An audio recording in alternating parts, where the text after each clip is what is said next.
Meron tayong parcel. Piso. Totoo palang may piso sa Shopee. Oh, meron akong piso. Piso lang daw binayad dito ni tatay kanina. Tingnan natin. Ang aking pisong hanger. Oh, may piso. Saan ka pa? Ang bait naman ni Shopee, pisong hanger. Oh, 'di ba? Maganda, matibay tayo. Matibay na hanger, piso lang po 'to. Ilang piraso? 10. 10 pirasong hanger, piso. Salamat Shopee. Ang galing, ngayon lang ako nakabili ng ng piso, papiso sa Shopee.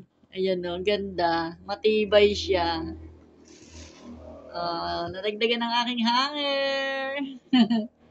Maganda at green tayo. Ayan po, piso sa Shopee. Thank you, Shopee. Yun lang.